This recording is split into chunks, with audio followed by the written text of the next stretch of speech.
آپ کتنے ہیں یعنی سعودی عرب میں آپ کے لوگ کتنے ہیں؟ تو آپ اگر اس کا اندازہ دیکھیں تو سعودی عرب میں آپ تقریباً 2 ملین ہیں، یعنی ہم کلوز ہیں 7 لاکھ بھارتی شہری ہم سے زیادہ ہیں جو اس وقت سعودی عرب میں کام کر رہے ہیں. صحیح. اچھا اب ذرا آگے آ جائیں جس کا ذکر بہت زیادہ ہو رہا ہے، یو اے ای اور بھارت کا جو اگر تجارتی حجم آپ دیکھیں تو اٹ از ڈبل کہ سعودیہ سے، یعنی 60 ارب ڈالر. 60 ارب ڈالر جی. اور پاکستان یو اے ای کا تجارتی حجم 7 ارب ڈالر. ٹھیک ہے، 60 اور 7. ٹھیک ہے، یعنی کتنا بڑا فرق ہے. ایسے ہی ہے. اچھا اسی طرح اگر آپ امارات میں اپنے شہریوں کا بھارتی شہریوں کا جائزہ لیں تو آپ کو پتہ چلتا ہے کہ وہاں پہ بھارتی شہریوں کی تعداد 28 لاکھ ہے، 2.8 ملین. یعنی وہاں پر جو سب سے بڑا آبادی کا گروہ ہے وہ بھارتی ہیں. اور اگر آپ پاکستانی شہریوں کی تعداد دیکھیں تو 1/3 ہے، 6 لاکھ، بلکہ 1/3 مین 1/4 ہے. اچھا ٹھیک ہے. تو اب آپ ایسی صورت میں امارات کا اور پھر آپ ریسنٹلی آپ دیکھ رہے ہیں کہ وہاں پہ کتنے امارات کے ساتھ آپس میں سودے ہو رہے ہیں. 150 ارب ڈالر تک وہ اپنی ٹریڈ کو لے جانا چاہتے ہیں آئندہ 5 سال کے اندر. پھر ان کے درمیان میوچل انویسٹمنٹ کے کتنے بڑے بڑے آپ کو پتا ہے کہ ان کے معاہدے ہوئے ہیں. اور پھر آپ کو ایک اور بات واضح کر دوں کہ یہ جو مودی صاحب کو وہاں پہ تمغہ ملا ہے، جو انہوں نے سول ایوارڈ ملا ہے، یہ معاملہ 5 اگست کے بعد کا نہیں ہے. ایسا نہیں ہے کہ ایک ہفتہ پہلے ہوا ہے، یہ دراصل الیکشن سے بھی پہلے کی بات ہے. تو یہ ہمیں یاد رکھنی چاہیے. اچھا جی، اب آپ آ جائیں ذرا پاکستان اور بحرین کے درمیان. پاکستان اور بحرین کا تجارتی حجم جو ہے وہ ہے صرف 36 کروڑ ڈالر. 36 کروڑ جی. اور بحرین میں پاکستانیوں کی تعداد کتنی ہے؟ 1,20,000. اب آپ ذرا جہاں پہ یہ جلسہ بھی ہوا ہے بحرین میں، آپ کو پتا ہے کہ مودی صاحب نے وہ اسٹیڈیم میں جلسہ بھی کیا. تو بھارت اور بحرین کا جو تجارتی حجم ہے وہ 1 ارب ڈالر ہے، یعنی ہم سے ایک دفعہ پھر 3 گنا زیادہ. اور بحرین میں بھارتی شہریوں کی تعداد اگین ہم سے 3 گنا زیادہ ہے، 3.5 لاکھ. 3.5 لاکھ. تو اب آپ ذرا تصور کر لیں کہ نو ڈاؤٹ آپ اور ہم اور یو اے ای، ہم اور بحرین، ہم اور سعودی عرب ایک دوسرے کے ساتھ بہت کلوز ہیں، ہمارے ثقافتی مذہبی تعلقات ہیں. لیکن فیکٹ آف دا میٹر یہ ہے کہ آپ کو اتنے بڑے بڑے ٹریڈز کا آپ ٹریڈ میں ان کے ساتھ کہاں کھڑے؟ اگر ہم ان سے محبت کرتے ہیں، ہمارا دعویٰ یہ ہے کہ ہم بھارت سے زیادہ ان سے محبت کرتے ہیں، تو پھر ہمیں لگ کے یہ کام کرنا چاہیے تھا نا کہ ہم ان کے ساتھ ٹریڈ میں اضافہ کرتے ہیں. لیکن اگر ان کو بھی دیکھیں تو مسلمان بھائی کی تکلیف ایک طرف، آپ اکانومی کو آپ زیادہ فوکس کریں. دیکھیے مسئلہ یہ ہے کہ اکانومی بے شک اس میٹرکس میں واحد ایلیمنٹ نہیں ہے، لیکن بہرحال اس کی بہت بڑی اہمیت ہے جس کو آپ نظر انداز نہیں کر سکتے. صحیح. ٹھیک ہے، جاوید حفیظ صاحب ہمارے ساتھ موجود ہیں، ان سے بات کر لیتے ہیں. جاوید حفیظ صاحب، 6-7 مہینے پہلے تک سب اچھا تھا، ہم نے ولی عہد کا بڑا وارم ویلکم کیا، وزیر اعظم عمران خان صاحب نے خود ڈرائیو کی گاڑی، لیکن اب آ کر کیا ہو گیا؟ اس کے بعد جی اپنا کوئی اتنا بڑا سیٹ بیک نہیں ہوا. آپ کو آواز آ رہی ہے میری؟ جی جی آواز آ رہی ہے. جی بالکل ان کا ویلکم ہوا تھا، اور میں سمجھتا ہوں کہ پاک یو اے ای ریلیشنز جو ہیں وہ اب بھی دوستانہ ہیں، اور یو اے ای والے جو ہیں وہ دونوں کو انڈیا کے ساتھ بھی بہت فرینڈلی ریلیشنز رکھنا چاہتے ہیں اور پاکستان کے ساتھ بھی. پاکستان کی ایک بڑی لمبی ہسٹری ہے گلف اسٹیٹس کے ساتھ ڈیفینس کوآپریشن کی، اور پاکستانیوں نے جو وہاں پہ کام کیا ہے، کنٹریبیوٹ کیا ہے ان کی ڈیولپمنٹ میں. اور اس کے علاوہ ہماری پولیٹیکل ریلیشن شپ جو ہے وہ بھی بہت سٹرانگ رہی ہے. لیکن جیسا کہ حبیب اکرم صاحب نے فرمایا، اب اکنامک ریلیشنز جو ہیں وہ دوسری چیزوں پہ حاوی ہیں. اور جو یہ بات ہے کہ جی نظریاتی بات کہ جی چونکہ دونوں ملک یو اے ای اور پاکستان اور بحرین تینوں اسلامی ملک ہیں، اس لیے ان کو صرف پاکستان کی طرف ان کا جھکاؤ ہونا چاہیے. تو آج کی دنیا میں اکنامک ریلیشن شپ جو ہے وہ بہت امپورٹنٹ ہے، اور انٹرنیشنل ریلیشنز میں ملکی مفادات کو دیکھا جاتا ہے. اور جیسا کہ انہوں نے وہ فگر دے چکے ہیں اور میں ان کو ریپیٹ نہیں کرنا چاہتا.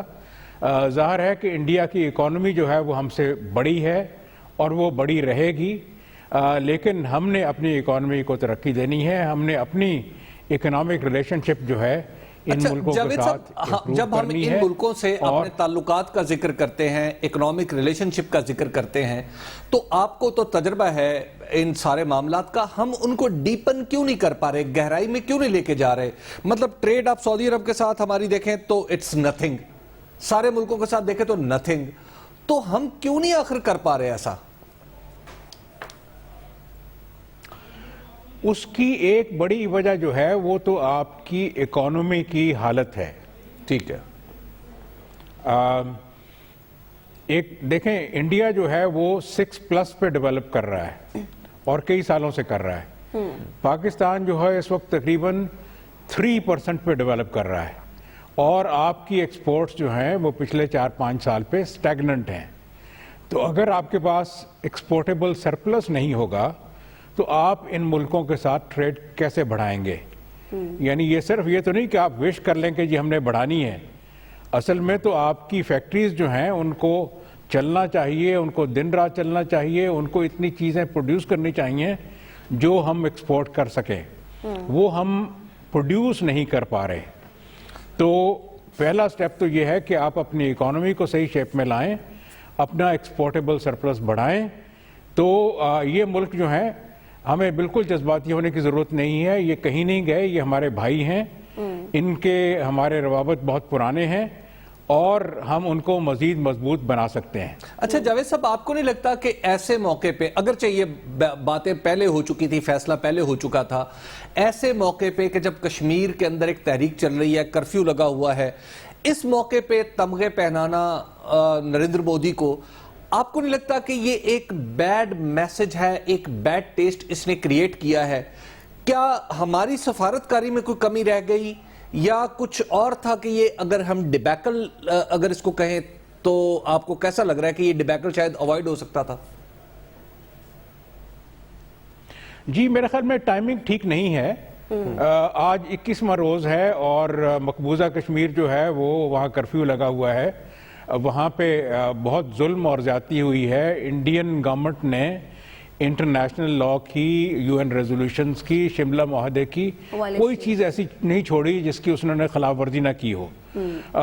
تو ٹائمنگ جو ہے بالکل غلط ہے اس لحاظ سے کہ بہت غلط میسج گیا ہے کشمیریوں کو, ان کے زخموں کے اوپر نمک پاشی ہوئی ہے. اس چیز کو پوسٹ پون بھی کیا جا سکتا تھا, لیکن میرے خیال میں کچھ پس پردہ ایسی کوششیں ہوئی ہیں انڈیا کی طرف سے اور اس کے دوستوں کی طرف سے کہ نہیں یہ میڈل جو ہے وہ ابھی دینا چاہیے. اور اس لحاظ سے واقعی پاکستان میں جو غم و غصہ پایا جاتا ہے وہ وجہ ہے. بالکل حبیب صاحب, ایسا ہو سکتا تھا, جاوید حفیظ صاحب بھی ٹھیک کہہ رہے ہیں کہ پوسٹ بون ہو جاتا یہ ساری صورتحال. ایک جانب حریت رہنما جہاں اقوام عالم سے, امت مسلمہ سے یہ اپیل کر رہے ہیں کہ آپ ہمارا ساتھ دیں, ہماری آواز کو دنیا تک پہنچائیں. تھوڑا سا اگر آپ نے سول ایوارڈ دینا ہی تھا تو ٹھیک ہے شوق سے دیں, لیکن کچھ ڈیلے کر دیتے, اس سے تو مودی کو کانفیڈنس ملا کہ آئی ایم ڈوئنگ رائٹ. دیکھیں میرا خیال یہ ہے کہ ہمیں اپنے دوستوں پہ ان کی مقدرت سے زیادہ بوجھ نہیں ڈالنا چاہیے. جب وہ پہلے اعلان کر چکے ہیں کہ جناب ہم آپ کو, اور اس واقعے سے پہلے اعلان کر چکے ہیں کہ ہم آپ کو یہ تمغہ دینے کا ارادہ رکھے ہوئے ہیں, تو اتنا بوجھ پولیٹیکلی ان کے اوپر نہ ڈالیں کہ وہ خود کو بھارت کے اگینسٹ یا سٹارکلی اگینسٹ کیمپ میں محسوس کریں, یا یہ سمجھیں کہ بھارت کے ساتھ جو ان کے تعلقات ہیں اس کے اندر بہت ساری جو سیکیورٹی سٹریکس ہیں, آپ کہہ رہے ہیں کہ توقع بہت زیادہ لگا لیتے ہیں. ہماری جو توقع تھی وہ بہت زیادہ تھی. میرا خیال ہے کہ ایک تو تھوڑا سا یہ بات ہے ہمیں اپنے لوگوں کو سمجھانے کی ضرورت ہے.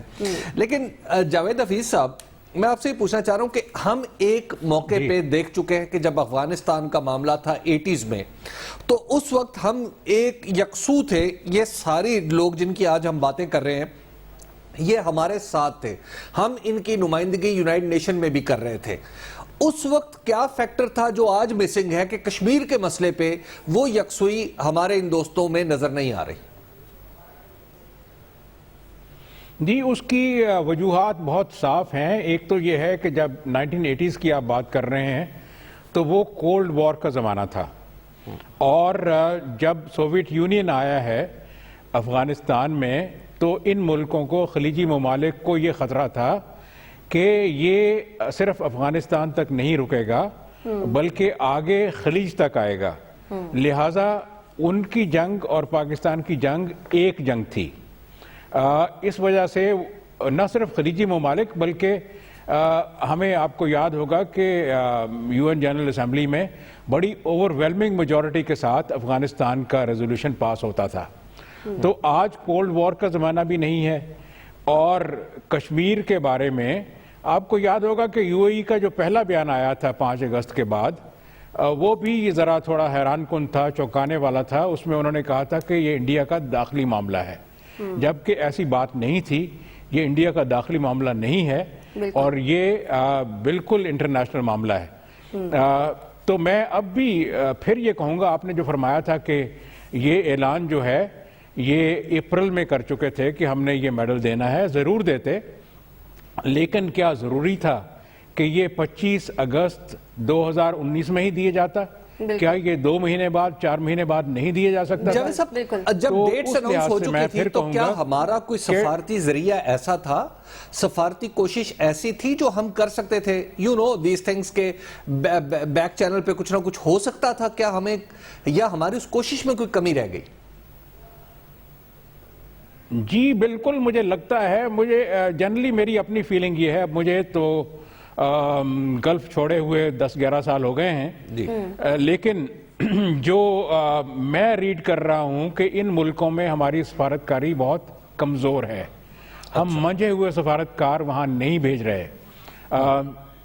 تو یہ چیزیں تو پہلے سے, جب اپریل میں یعنی آج سے 4 مہینے پہلے یہ اناؤنس ہو گیا تھا کہ یہ میڈل دینا ہے, تو ہمارے سفارتکاروں کا یہ کام تھا کہ وہ پتہ لگاتے کہ یہ کب مل رہا ہے, اور خاص طور پر یہ جو پچھلے 20 دن ہیں ان میں اور ان سے پہلے بھی کہ یہ کب دے رہے ہیں. اور ہمیں بالکل پوری تندہی کے ساتھ کوشش کرنی چاہیے تھی کہ یہ اس وقت نہیں ملنا چاہیے, یہ بعد میں ہو, کیونکہ اس وقت بہت یعنی کشمیریوں کو خاص طور پہ اور پاکستانیوں کو عام طور پہ اور امت مسلمہ کو بھی عمومی طور پہ ایک بڑا غلط میسج گیا ہے کہ ایک طرف جو ہے وہ ظلم اور زیادتی ہو رہی ہے, اور دوسری طرف حبیب صاحب اس موقع پر جو ہے جذبات بھی مجروح ہوتے ہیں, لیکن شیخ رشید صاحب کی بات کر لیتے ہیں. وہ بھی کچھ اسی قسم کے عزائم کا تذکرہ کر رہے ہیں, عوام کو اکٹھا کر کے, اور کہہ رہے ہیں کہ جی کوئی مندر کی گھنٹی نہیں بجے گی, یہ نہیں ہوگا, وہ نہیں ہوگا. مطلب آپ اپنے آپ کو انہی کے ساتھ کمپیئر کر رہے ہیں, اگر وہ برے ہیں تو آپ بھی برا بننا چاہ رہے ہیں. ایک تو یہ ہے کہ شیخ رشید صاحب کو اس طرح کی بات کرنی ہی نہیں چاہیے. شیخ رشید صاحب کو خارجہ معاملات کا تو ڈیفینیٹلی نہیں پتا, ریلوے میں ہم ان کی کارکردگی سے بخوبی آگاہ ہیں, اور پھر جب پاکستان کے اندر ہم نے, آپ ہندوتوا کے مقابلے میں کیا کہنا چاہ رہے ہیں؟ بالکل وہی میسج دے رہے ہیں. میرا خیال ہے کہ آپ کوئی میسج, اور شیخ رشید صاحب کو اس پہ خاموش رہنا چاہیے.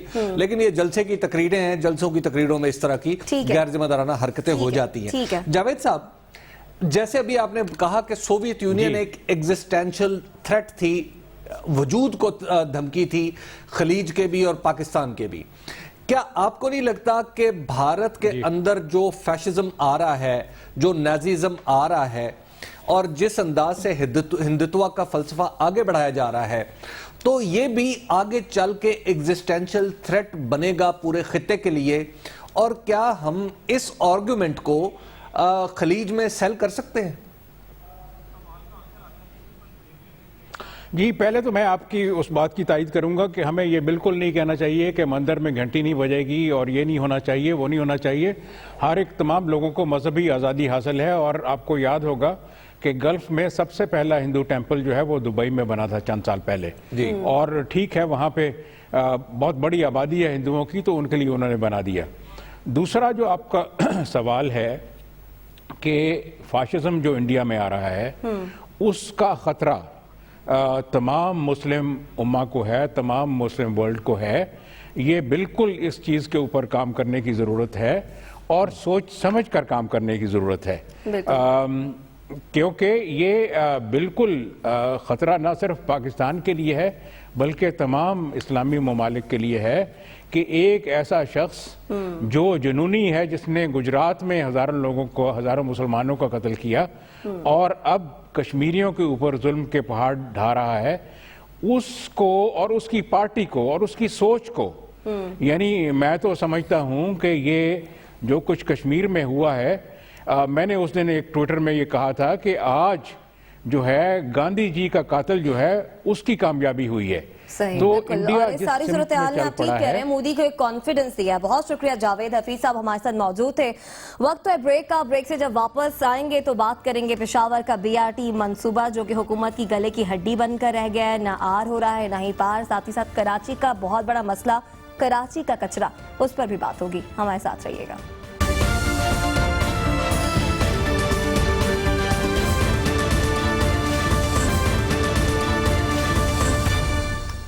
ویلکم بیک ناظرین. کراچی کے کچرے کو صاف کرنے کے لیے ہر روز نئے دعوے ہوتے ہیں، لیکن کچرا جوں کا توں موجود ہے. ساری صورتحال پر سیاست ہو رہی ہے، ایک دوسرے کو برا بھلا کہا جا رہا ہے کہ جناب یہ نہیں کر پائے گا، ہم کر لیں گے، لیکن ہوتا کسی سے کچھ بھی نہیں ہے. اسی ساری صورتحال پر بات کریں گے. سابق ناظم اور پاک سرزمین پارٹی کے سربراہ مصطفیٰ کمال ہمارے ساتھ موجود ہیں. مصطفیٰ کمال صاحب، اگر آج آپ ناظم ہو، موجودہ نظام میں رہتے ہوئے کراچی کا کچرا صاف ہو جائے گا؟ جی بالکل ہو جائے گا. وہ کیسے؟ اتنا کچرا جمع ہی نہیں ہوتا. یہ تو مصطفیٰ بھائی یہ تو آپ بالکل ایسے بتا رہے ہیں کہ جیسے آپ نے کوئی چیز ایجاد کر لی ہے. پورا پاکستان جو ہے وہ کراچی کے کچرے کے بارے میں پریشان ہے اور آپ کہہ رہے ہیں یہ ہو سکتا ہے. آپ وہ طریقہ بتا دیں. میر اکرم بھائی ایسا ہے، سوری اکرم بھائی ایسا ہے کہ میں ایکچولی میر اکرم حبیب اکرم، میں ابھی میر اکرم صاحب سے ایک سے مل کر آ رہا ہوں، تو میری زبان پر وہ میر اکرم بلوچ، میں ایک میر اکرم بلوچ صاحب سے مل کر آ رہا ہوں ایکچولی. حبیب بھائی ایسا ہے کہ سب سے پہلی بات کہ کردار ہونا چاہیے جس کردار کے تحت آپ حرام نہ کھائیں. ٹھیک ہے، پہلے وہ لیڈرشپ ہونی چاہیے. دوسرا یہ کہ آپ کو صبح دوپہر شام یہ روز کا کام ہے.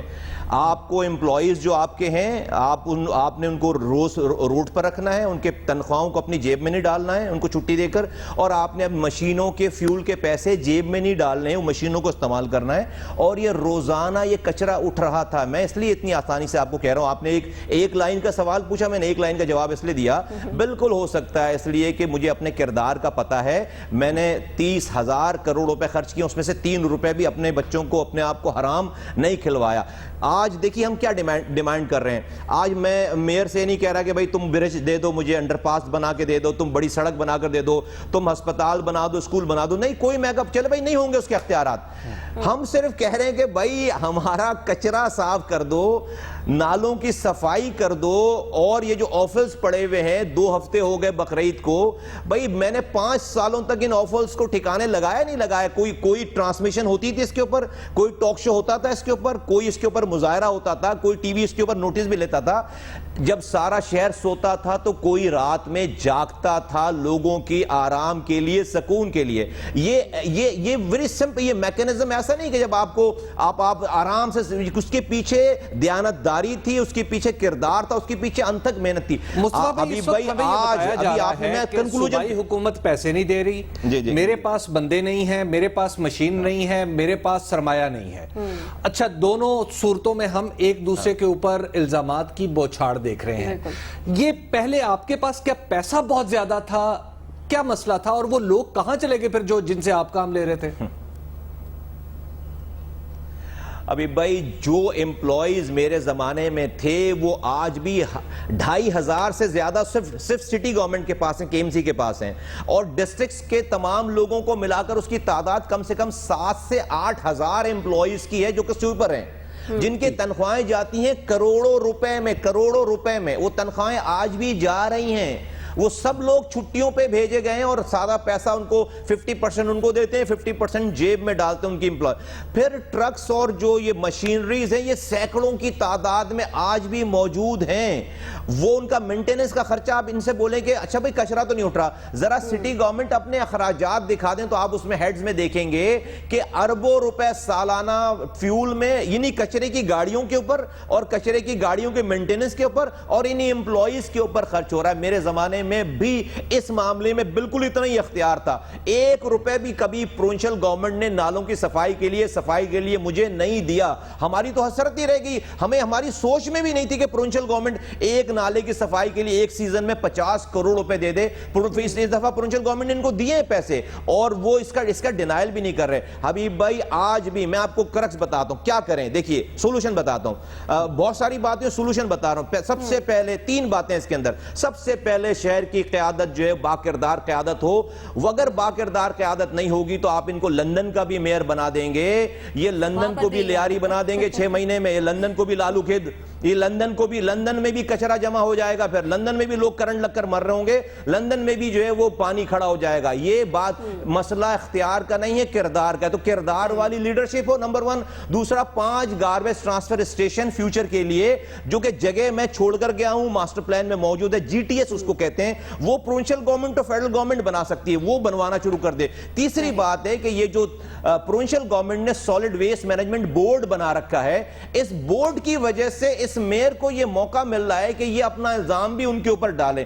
فوراً سے پیشتر وہ بورڈ ایبولش کریں اور یہ سارے اختیارات اور وسائل یونین کاؤنسل لیول تک اس کو جانا چاہیے. ایون کہ میئر اور ڈسٹرکٹ کے پاس بھی نہیں, یہ کچرے اٹھانے کی ذمہ داری تو ایک UC ناظم کے پاس ہونا چاہیے, اس کو یہ اختیارات اور وسائل دیں. آپ یقین کریں آپ کو اس پہ ٹرانسمیشن کرنے کی ضرورت نہیں پڑے گی. نہیں کر سکتے, یہی امپلائیز, یہی تنخواہیں, یہی مشینریز مجھے 3 مہینے کے لیے دے دیں پروونشل گورنمنٹ والے جو یہ سالڈ ویسٹ پہ لگا رہے ہیں, اور یہ سٹی گورنمنٹ والے. آپ مجھے نہیں اگر شہر صاف کر سکوں, آپ مجھے کسی چوک پہ پھانسی دے دینا. واہ مصطفیٰ صاحب, آپ نے تو بہت بڑا چیلنج قبول کر لیا. لیکن مصطفیٰ بھائی ایک مجھے بات بتائیے, یہ مجھے پتا چلا کہ کل ہمارے ایک سابق ایڈمنسٹریٹر ہمارے پروگرام میں آئے تھے, انہوں نے بتایا کہ آپ کے دور میں آخری بار کچرا اٹھانے والی یا شہر میں صفائی کرنے والی کوئی مشین یا ٹریکٹر یا ٹرالی کوئی چیز خریدی گئی تھی, اس کے بعد سے آج تک کچھ خریدا نہیں گیا. تو آپ کو پتا ہے کہ آپ جب یہ اتنا بڑا چیلنج قبول کر رہے ہیں تو آپ کی آخری مشین جو آئی ہوگی وہ 2007 میں آئی گی, تقریباً 12 سال پرانی. اب تک تو ناکارہ ہو گئی ہوگی. نہیں, میرے جانے کے بعد جو میں آخری بھی پرچیز کر رہا تھا وہ میرے جانے کے بعد ڈیلیور ہوئی ہے وہاں پہ. 2010-2011 میں بھی ڈیلیورنس ہوئی ہے. لیکن ان کو خیال کیوں نہیں آیا, مطلب آج تک آپ نے میئر کو اس والی بات پہ آرگومنٹ کرتے ہوئے وزیر اعظم سے مل رہے ہیں, وزیر اعلیٰ سے مل رہے ہیں, آپ نے انہوں نے کوئی فائل سبمٹ کی ہے کہ ہمیں اتنی مشینریز دے دیں؟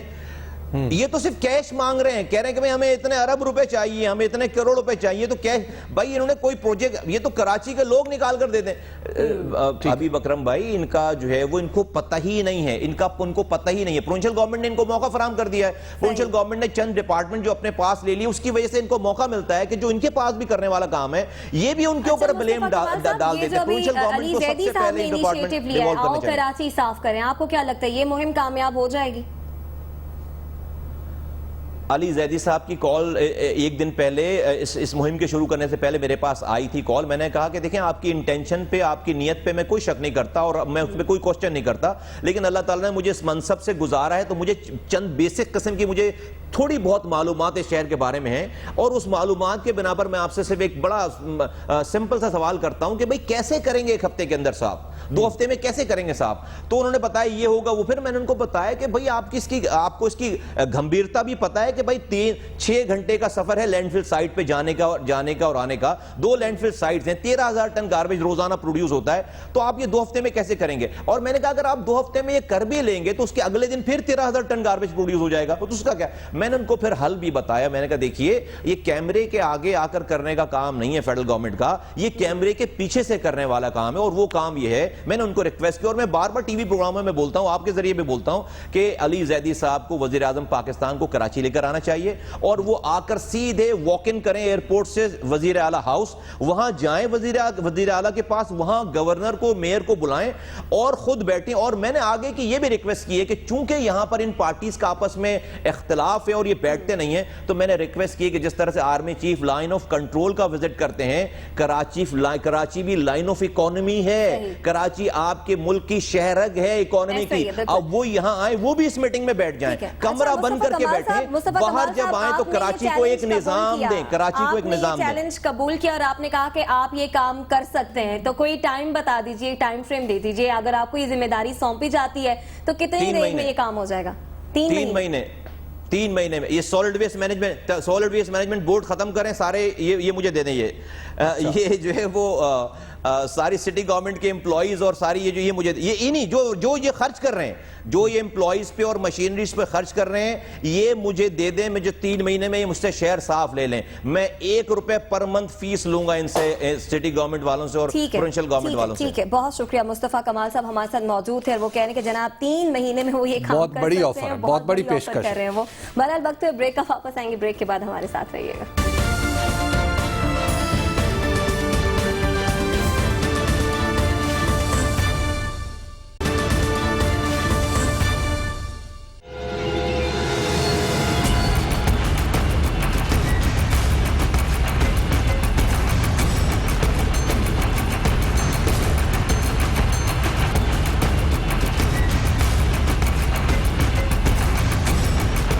اللہ کا شکر ہے کہ آج ہم اس دن تک پہنچ گئے کہ آج ہم اس کا افتتاح کرنے جا رہے ہیں. 6 مہینے اس کا ٹائم ہے.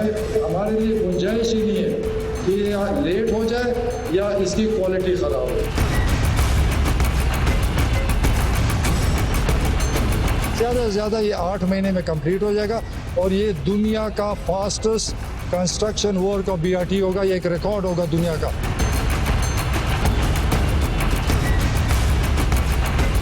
میں نے اس کو 6 مہینے ٹائم دیے.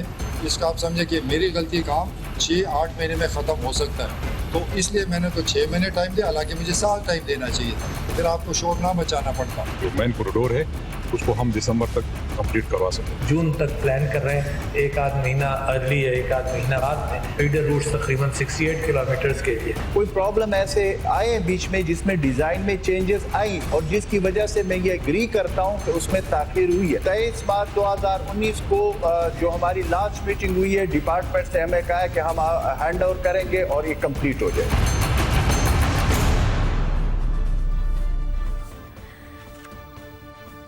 بات تو ہمیں BRT منصوبے پر ہی کرنی ہے, لیکن حبیب صاحب پہلے ذرا یہ بتا دیں, یہ وزیر دفاع صاحب آج کل نظر نہیں آ رہے. آپ کو کیا مسئلہ ہے وزیر دفاع کے ساتھ؟ دیکھیے پاکستان کی کابینہ میں ہر وہ وزیر جتنا خاموش ہے وہ اتنا ہی زیادہ معزز رہتا ہے, کیونکہ پاکستان کی حکومت کے اندر آپ کو پتا ہے کہ جس طرح کی ایک اس کے گرد نالائکی کی ایک دبیز چادر تنی ہوئی ہے, اس چادر کے نیچے جو چند لوگ اس حکومت کو چلانے میں مدد دے رہے ہیں وہ سب لوگ خاموش ہیں. Pervez Khattak one of them phenomenally good person. Jahangir ترین ظاہر ہے وہ ان کی ایک عدالتی معاملے میں وہ نااہل ہو چکے ہیں, لیکن ہی از دا مین ہو از جو helping the government to go. تو یہ وہ لوگ ہیں جو آپ کو نظر آتے ہیں, نظر نہیں آتے لیکن ان کے کام نظر آتے ہیں, اور باقی جو نظر آتے ہیں وہ آپ کو پتا ہے کہ ان کا جو کام نظر آتے ہیں وہ بقول پرویز خٹک صاحب ایک نیا ریکارڈ بھی بنا رہے ہیں دنیا میں. بہرحال جی, اب یہ منصوبہ حکومت کے لیے سفید ہاتھی بن چکا ہے. اکتوبر 2017 میں شروع ہوا اور آج 25 اگست 2019 ہو گئی. منصوبہ ابھی تک مکمل نہیں ہے. بہت سی ڈیڈ لائنز آئیں, دعوے ہوئے, سب گزر گئے, لیکن مسئلہ جوں کا توں برقرار ہے. اسی پر بات کریں گے. ترجمان وزیر اعلیٰ KP اجمل خان وزیر ہمارے ساتھ موجود ہوں گے, لیکن اس سے پہلے ہمارے نمائندے عامر جمیل نے BRT منصوبے پر ایک اسپیشل رپورٹ بنائی ہے, وہ آپ کو دکھاتے ہیں.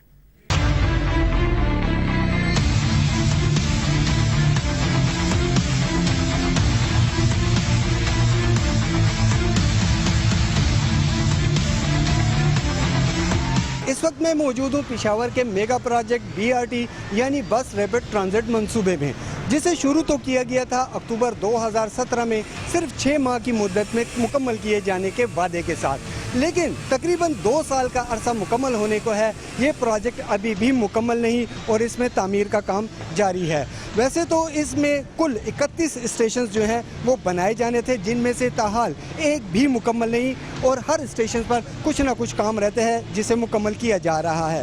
اسی طریقے سے اس میں کل 8 انڈر پاسز ہیں جن کی کل لمبائی 3 کلومیٹر ہے. اسی طریقے سے اوور ہیڈ 13 کلومیٹر کا بنایا گیا ہے, جبکہ 9 اسٹیشنز جو ہیں وہ اوور ہیڈ بھی بنائے گئے ہیں.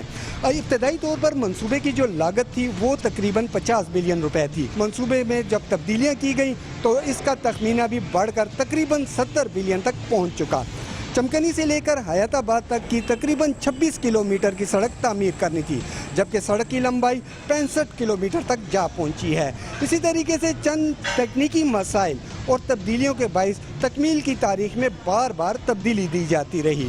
منصوبے میں اب تک 5 بڑی جگہوں پر تبدیلیاں کی گئی ہیں، جس میں حیات آباد سے کارخانوں تک کا روڈ، تہکال کے مقام پر گراؤنڈ سڑک کے بجائے ایلیویٹڈ روڈ بنانا، اور اسی طریقے سے امن چوک میں ایک سڑک کے بجائے پورا لوپ بنا دیا گیا۔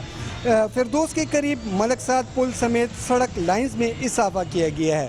چمکنی ڈیپو کے قریب مزید 3 پلوں کی تعمیر بھی شامل ہے۔ 31 اسٹیشنز میں سے تاحال کوئی اسٹیشن بھی ابھی مکمل نہیں ہو سکا، اور یہی وجہ ہے کہ اس وقت ہم اسی حوالے سے موجود ہیں فردوس کے اسٹیشن پر، جہاں پر مختلف تعمیراتی کام کا سلسلہ جاری ہے، جیسے کہ یہاں پر ٹائلیں بھی لگائی جا رہی ہیں، وائرنگ کا کام بھی اس میں رہتا ہے، اور بیسمنٹ کا کام بھی ابھی رہتا ہے جسے مکمل ہونا ہے۔ اسی طرح یہی صورتحال تقریباً دوسرے اسٹیشنز کی بھی ہے۔ میں چاہوں گا وہاں پر بھی چل کے ہم دیکھ سکیں کہ ان اسٹیشنز کی کیا صورتحال ہے۔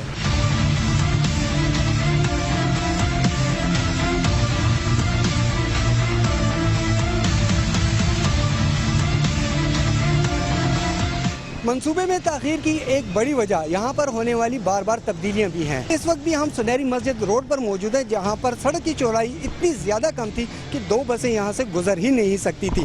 یہ وہ موڑ ہے جہاں پر دوبارہ سے اس موڑ کی تعمیر کی گئی، یہاں پر کھدائی کی گئی، پلر یہاں پر دوبارہ سے ڈالے گئے، اور اس موڑ کو، اس کی چوڑائی کو زیادہ کیا گیا۔ اور صرف نہیں اس موڑ کی ہی نہیں، اس سنہری مسجد روڈ پر مختلف مقامات پر ابھی بھی کام جاری ہے، جیسا کہ سامنے ہم دیکھ سکتے ہیں کرین کے ذریعے یہاں پر کام ہو رہا ہے، اور اسی کے ساتھ ساتھ سنہری مسجد روڈ پر ایک اسٹیشن بھی بنایا گیا ہے۔ اس سے آگے بھی جا کر ہم دیکھ سکیں کہ آیا BRT منصوبے میں اس سے آگے اسٹیشنز پر کیا کام ہو رہا ہے۔